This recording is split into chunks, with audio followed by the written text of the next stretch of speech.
Okay, our next speaker is Wendy. She's our next red bag.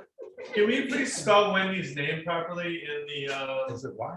in Why, the is it member spelled wrong? address? What does it have? What does it have? It's missing the first I. No, Yeah, I have not to- Marioni, you're talking about her last name. Marioni. So it's Wendy, No, no, no, no, no, no. Marioni. It's missing the Yeah, first it's I. like it's Yeah, it's Italian. We married in Italian. It's every vowel is announced. No, I'm pretty sure. Okay. 'Cause I You have Marioni instead I of. was being nice and writing out, thank you. You know, guys. And I being noticed it was being spelled the wrong. So Ken, does your name have an R in it or no? When somebody Last name, comes it does. up with a problem. Two with Rs. this website, All right. they could let me know. Yes. Mhm. You're not sure he has one to spell yet. I just let you know. All right, well, guys, thank you so much for having me speak. I really appreciate it. If I go too long, feel free to stop and interrupt me because I can go on and on and on. But I too was born in Ohio, Columbus, Ohio. I was born, I'm the third of four. My brother's the oldest and he's a lifer in the Air Force. And then he retired in the Air Force and did the same exact thing, which to this day, I still don't know what it is, for the Army. Is when I was growing up as a little girl and so my brother, and then I have my sister Tracy, and then myself, and then my younger sister Barbara. And my dad always explained to me that my dad was like Radar O'Reilly. So I think my brother was like in logistics, but that's all I can know. And to this day, he still doesn't tell me. Which is fine. He's now since in Ohio. My older sister is in Washington. My younger sister, Barbara, lives in Tracy, and then I live obviously here in San Jose. So we grew up in Ohio, moved around many times. I've lived in Georgia, I've lived on the Chesapeake Bay, I've lived in multiple places in Maryland, and and my parents divorced when I was 8, and we lived with my dad. So that we had a lot of moving around. In 1980, we moved from Anne Arundel, Maryland, maybe it was Linthicum, I can't remember, it was only 8. And we drove 3,200 miles across the country and landed in Saratoga, California to stay with my aunt. So there were 8 of us in this tiny 2-bedroom, 1-bath house in Saratoga. And it was great because I met friends, could walk to school, I wasn't in the snow. Like when we were back in Maryland, I literally was walking to school in the snow, this high, just very different. So coming to California and walking to school, I was like, oh, this is the best, right? It's just great weather. Everything was fabulous. We had a goat to mow the lawn. It was really funny. Yeah, it was just a really great time growing up. I went to Castle, well, now it's called Moreland Middle, but it was Castro Middle School. And then my dad moving out here, saved up enough money, worked at Radio Shack. He's a total techie guy, knows and just loves computers, you name it. He can just, put all this stuff together. Very much an engineering style, and that's exactly what he did. And he went around his job when he landed a job in California. His job was to go, he was hired by, can't remember the name of the company, but he was hired and would travel California and other states to fix hospitals, to fix anything and everything that would break in a hospital. Like anything, it would be the air conditioning, you name it, whatever, hospitals would contract with him. And then he ended up getting that same job at Los Gatos Community, which is now El Camino of Los Gatos. And that story will circle back later. But so now he did that. And I remember my dad telling me a story that like some nurses or something were complaining, that something wasn't fixed right. And a surgeon was walking up and my dad's like, well, tell me what's wrong, what can I do? And it's like, and they complained about something, and I get it. You want stuff to work where you work, right? And my dad's doing the best that he can. And the surgeon came up and said, you really need to give this guy a break.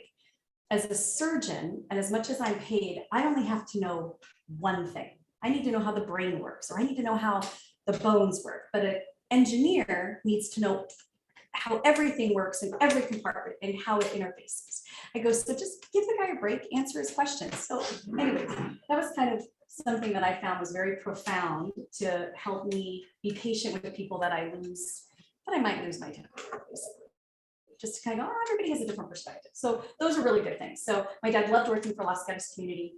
Again, I'm going to circle back. That's why I told you that. So I'm going to circle back as I get older. So let's see, I went to Prospect High School for my freshman year. I was the only freshman that made marching guard. I was the only freshman that knew how to do, if you know rifles and color guard, it's the short flags and the tall flags and the rifles. And I was the only one that made the rifle. And I did it all because I loved the sound of the swoosh of the short flags. Because, you know, it was kind of cool. Yeah. And then we moved to Los Gatos, but not, we went, at that point, you could actually use somebody else's address, but actually, I'm sorry, we moved to Sunnyvale.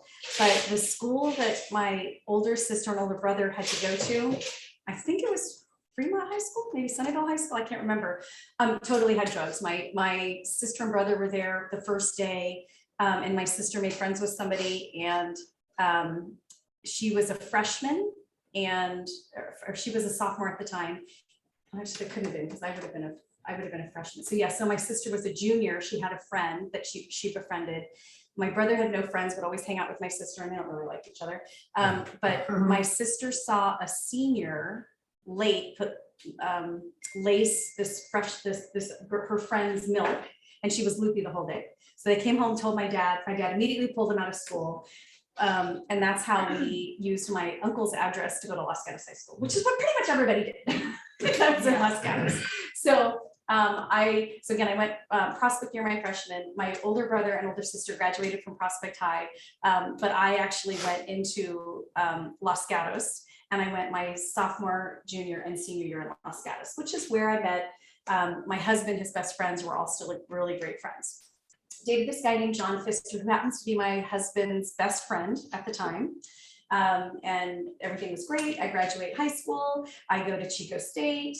Actually, I go 2 years to De Anza College, and then I transfer as a student and go to Chico State. But while at De Anza is where how I met Paul Ostrowski and his family. And I created these events for all of us to do, and I called them Sunday morning brunch or something like that. And we all would like party Saturday night, and we needed spicy foods on Sunday, and we started going out to restaurants every Sunday. We wanted to try new restaurants. It was great. It got up to be like, I want to say almost 25 people going, and then we're like, we're gonna go broke. So then we started doing stuff at people's houses. And of course, Paul's a family of 6, and his mom opened up the door and said, oh, come over here. And so we all started having, you know, Sunday brunch at his place, and they loved it because they've got a big family, and all of Paul's relatives were gone. So for high school, or not high school, but for young college people to come, you know, John and Claire Ostrowski were just happy as can be.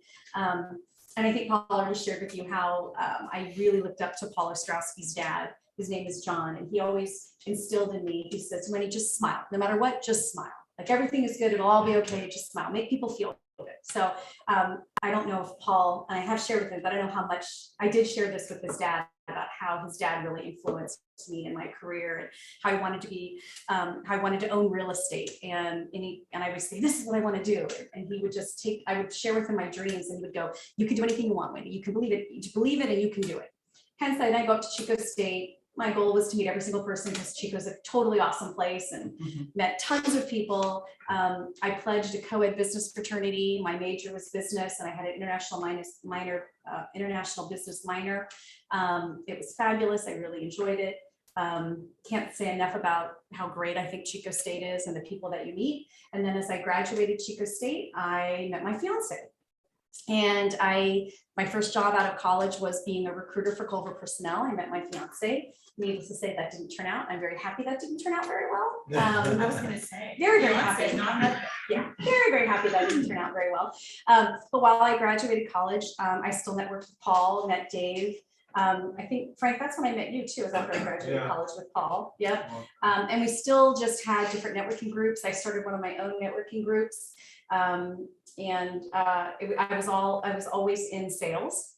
And one of my favorite jobs out of college, recruiting was the first one. I only did that for 6 months at the most. And then I got a job with Best Internet. I don't know if you guys know, way back then, but Best Internet, literally my friend Chris Scheffler started it, and that was purchased by, it was purchased by Vario.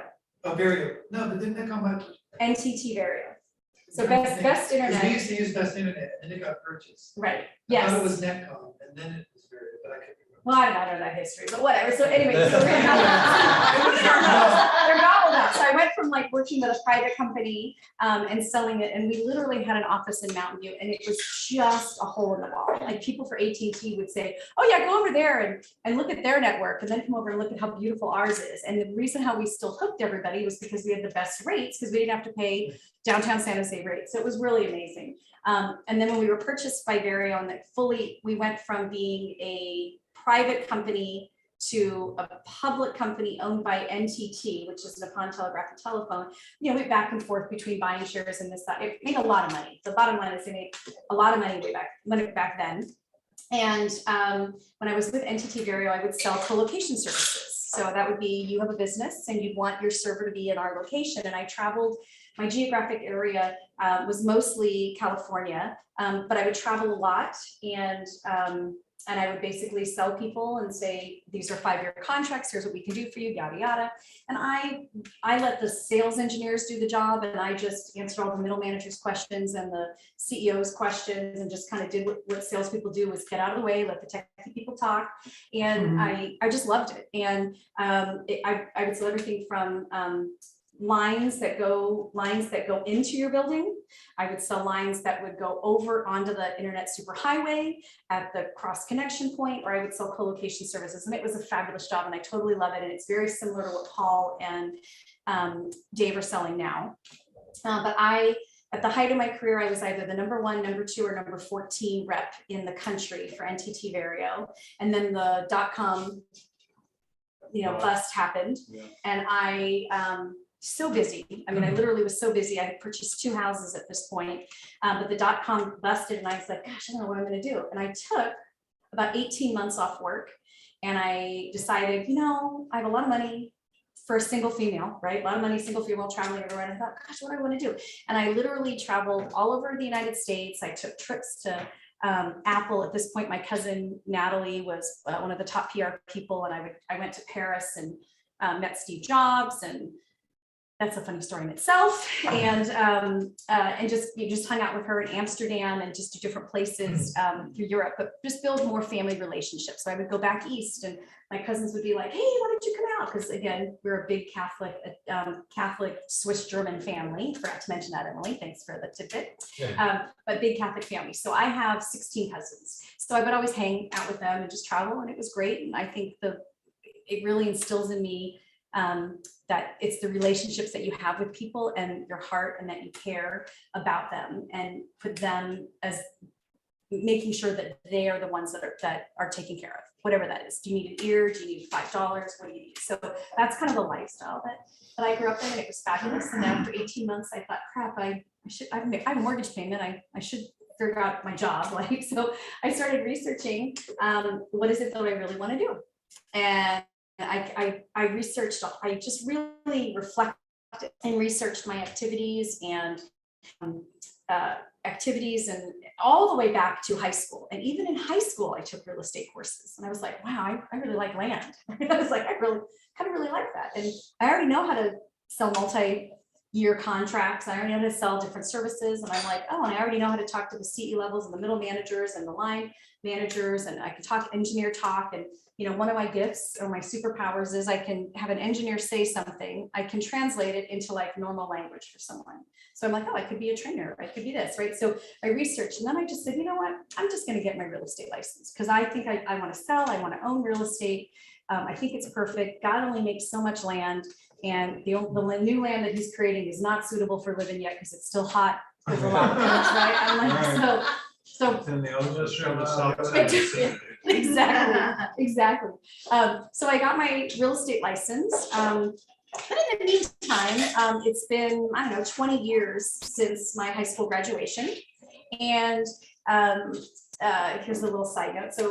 So my husband, because I'm not transitioning well into this, but it was 20 years since we graduated high school. And apparently my husband, even though I dated his best friend in high school, my husband always just wanted to date me, right? He's like, Wendy, I told he's like, but he never kissed me, never told me anything. He thought we were going out. And actually, you really should hear this story from him, because it's way more romantic than the way I'm delivering it. But seriously, he had a 20-year crush And it took him and he, at the same time, he was engaged with someone, I was engaged. We both broke up with our then engagement partners within 7 days of each other. He moved to Washington, I stayed here. We kind of kept in touch. And then he said, that's it, I'm moving back down here. And he moved back down to Los Gatos, which is where he grew up in Los Gatos. He born and raised in Los Gatos. 2 houses the whole time. Again, his dad worked for, I don't know, NASA and all these other top secret stuff with clearance, ridiculous amounts of clearance that his dad has. And nobody still knows to this day what his dad did. And he's still consulting and doing it, right? So like, we don't even know what he did. Let's see. So it was 20 years. His girlfriend was just a pill. And mine was, I was gonna say something else. I know. And mine had gambling problems, so I dumped my fiance in a heartbeat with a gambling problem. I'm like, I don't need your issues, so go take care of that. And to this day, I think he was killed by the mob, but we're good. Wow. Yeah, it was really bad. Did they just find his body at the bottom of Lake Mead? Somewhere, like everybody yeah, else? somewhere. His last name was Saul. There you go. There you go. But anyway, 20 years go by. Mark comes home on. I had just purchased the house I lived in now in Los Gatos, and I was having I was having a Halloween party, and he decided to drive from Washington with his sister all the way down. He drove right to Jiffy Market in Los Gatos because we all know Dave, because Dave's a fixture in Jiffy Market.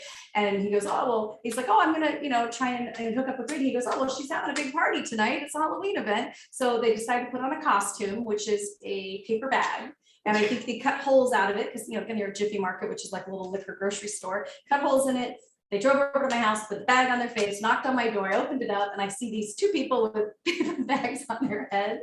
And I should have closed the door.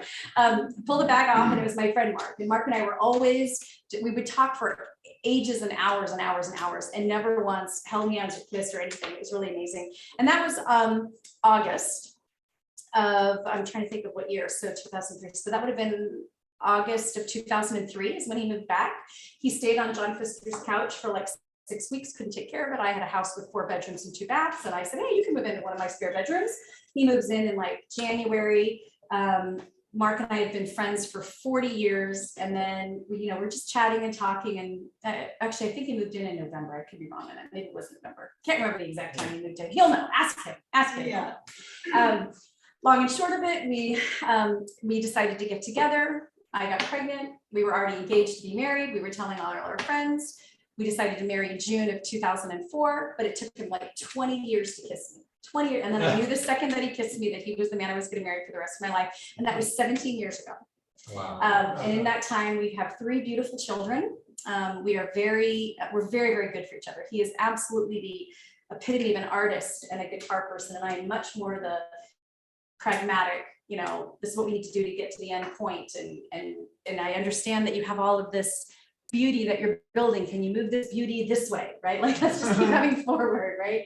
He certainly is the tether to my, balloon, right? If I go to the, if I just reach for the stars, he's my tether in case my balloon pops and he catches me. But more likely I'm pulling him along because he lives in 1967 and he owns 1967 Barracudas, and he lives in the 70s, and he can give you he could cite every Brady Bunch show thing that there is. All right. And I'm just like, why fill your brain with that much useless knowledge, right? Like, it's just yin and yang, but we're definitely awesome. We have 3 beautiful children. I think I forgot to mention that by the time I was 21 years old, I had lived in as many houses. So a goal of mine was to make sure that when I raise children or have a family, that we are staying in one spot. And I feel quite accomplished that I was able to do that in this house. And my kids complain all the time, and I'm like, well, you didn't have my life. You didn't have my life, and this is our home. This is it, right? So it's all about raising kids. So, and Mark, on the other hand, stayed in 2 houses the entire time in the same damn town. The dude hasn't even traveled anywhere, right? So the first time I took my family to Paris, my husband, of course, doesn't know how to fly, so he didn't get up. He caught blood clots. He almost died, like literally got blood clots on the flight from San Francisco to Charles de Gaulle. Fucking ruined my entire vacation. Sorry, ruined my entire vacation. I spent all that time in the Paris hospital, right? Yeah, all that time. And none of my kids got to see anything. All the stuff that we had planned, it all got changed because every day, we're traveling to the American hospital in Paris. Saved my husband's life. It's pretty amazing. He's very grateful, which is nice. That it was, I'm happy, very grateful that he's here, but messed up my entire Paris vacation that I planned for my family for a year. Yeah, like, okay, dude, you owe me big. Let's see. So my oldest son is Vinny. Vinny's graduating Lee High School. He is headed to Chico State, very excited about that. I went to Chico State, my cousin Natalie, my cousin Christine went to Chico State, Mark's sister, oldest sister Lisa, went to Chico State, met her husband, Tony, and Tony's brother also went to Chico State. So we were just big Chico State. Over to the West Coast, baby. Exactly, right? I did. Yeah, gotta love it, right? We'll be going there this time. I'll probably see you in June and July there. We'll be there in July on a road trip one day. This is the first year I had to move my client appreciation party, my gratitude party, because Vinny, see, I just did that bleep for you, right? Yeah. Vinny's probably moving out on that same week, and I normally have my client appreciation gratitude party. And I'm like, Vinny just messes everything up, right? But yes, we named our kids very Italian, Vinny, Marioni, and my daughter is Olivia. She's a 10th grader now at Lee High School. She'll be a junior. She's just like her dad, very much empathetic and tuned. I can't even keep up with my daughter. It's bad enough she's in like teenage hormonal years, but then you add on all that empathy stuff, and I'm just like, can we just move forward? Right? I've been dealing with that all day today. Oh my gosh, just move forward, right? Like, it can't be, the world cannot be coming to an end. The sky is not falling chicken little. And then I have my, and Olivia was always daddy's little girl. Even when she was a baby, I could not put her to sleep. I could not calm her down.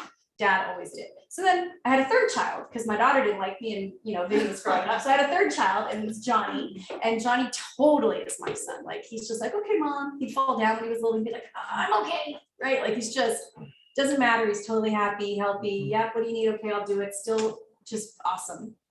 And so just love my family to pieces. And he's going to be in 8th grade this year. He is now in band. He picked up and started self-teaching himself guitar, which is great because Mark does guitar. And they just recently did a quarter of honor for two people in their troupe, and Johnny and Mark did all the guitars. So one of these days, you guys will be invited to music at the Marionis, which we have periodically, spontaneously. Always have events in our backyard, and Mark plays his 1967 songs, so I'm sure you all know them. And it's just of course, totally, everybody does. We try to get him to come into the 80s or 90s, but that's really good. But that's pretty much it. I love what I do. I love working for Compass. I think Compass is one of the most amazing brokerages that I've seen in a very long time. They have the most support, 1,500 agents that support, engineers that support all the things that we want. And every day I'm amazed at what we can do to make things easier and better for our clients. So love what I do. Yeah. When I heard that you had a last year, I was the first time. I don't know why I didn't know about it sooner, but I just wanted to know how you came up with the idea, the catalyst for the gratitude party. I know it's a business thing, but when I heard it, I said that is so great that you would do that, because so many people completely would miss that belt loop, so to speak. So maybe speak to that, just in a general business perspective, and just from a bringing people together, communications, perspective. I think that's a great thing. So that was inspired because, everybody in every sales capacity has like whatever their gift is and what they like to do. Some people like to hold open houses. Some people like to do something else. I like to serve. I like to serve and make lives easier. And I fully come from the philosophy that I will get what I want in life if I help enough people get whatever they want in life, right? And what most people want is belongingness, right? They want to feel belonged, and they want to unwind and relax. And I throw parties like there's no tomorrow. Like, I've always been an event kind of planner, and that's your next business. No, I'm not going to do like I skipped over the whole thing, how I used to run restaurants and stuff, pizza and all that stuff, but I just understand and know how it is. And my cousins are all into gourmet foods and what you can do. And so I thought, what can I do for my clients that stands out? What's something I like to do so I'm not uncomfortable like, so I can be in my true authentic self and make other people feel welcomed, right? And when you invite someone to your home, it's probably one of the most amazing things that you can do. It's a gift that you can give to someone, you know, because you don't have to open up your home. None of us do. And so I enjoy throwing parties and I love giving back. And I think one of the best ways to give back is to say thank you. And so I just started a gratitude party and I tied it into my client appreciation party. So I'm really giving back to my clients. Last year, I hired a mentalist for our gratitude party. We did it at my house. I had 100 people at my party and they said it was like the best party ever because of course you had 2 years of COVID, right? So nobody did anything. So it was great. It was like a magician and a mentalist together. And then this year, I'm not going to tell you guys because I'm going to invite you, but I have something extra special planned, which is going to be on the fun side that'll make everybody laugh. So Right. not likely. You said a Strauss Yes. coming out of a case. Well, that's. Chaparral Drive. So if you went off Bucknell, Yeah, I think it's the 4th or 5th street on the right. If you were from Santa Masakino Road yeah. and you turn on Bucknell as you're going towards, no, wait, I'm sorry. If you're on, Lawrence Expressway turns into Keto. So if you're on Keto and you go on Bucknell, it's the 4th or 5th on your right. If you're on Santa Mas, as you're going towards Santa I Masakino. lived on a ski center. Yeah. That was just, you remember the little market that was there? No, but I remember going to the Cabana Club that was on Bucknell. Oh, okay. Right there. I spent my entire first summer at the Cabana Club with just, you know, my aunt's like, everybody just go to the pool. And we all just hung out at the pool. Yeah, it was a lot of fun. Any other questions? No? Great. All right. All right, awesome. Okay, does anybody else have any other announcements or things to say? Nope. All right, next week we do have a speaker. We have speakers today, don't. No, that's what we have a speaker on. No, we're good. Whoa. Yeah. Huh? Walt, that's right, I Yeah, we forgot. have Walt next. Walt will be speaking next week. I would say bring your men friends. Walt, here again. What is he talking about? Oh, Prostate, cancer, colon cancer. no, not prostate. So Emily and I wanted to ask you guys if you have anyone else that you would like to speak, or maybe an industry that you would like us to research to bring in, we would welcome your feedback. It's a lot of work to just kind of guess and get people and talk with them, and we want to make sure that we bring people that are interesting to you. So Ken and I have been trying to get somebody from SETI for a long time, so. No, I can You can do get, actually, well, we had like Seth Shostak was gonna do it. You know who that guy is? I don't know anything that you two were talking The about. search- SETI is Search for Extraterrestrial. It's down here by NASA, but and Seth is the chief, whatever. He was like in charge of whatever. He was like the guy in charge. Cause I used to work with a gal whose sister she was like an agent for astronauts. Like she would look like, hey, Jerry used to be an astronaut, and she would book him out. She's been to like 8 launches. It's like pretty cool. She's making stuff. I'll see. Okay, that'd be great. But we get him on Zoom, probably that he's way there. Walter's gonna speak on clean energy. Oh, you said that? Oh, Let us know. He's good. Because he told me No, we something don't want else. the 6th time I hear listening to his about his prostate. Yeah, very important, very important. Okay. It'll be the second or third time. I'll let them know.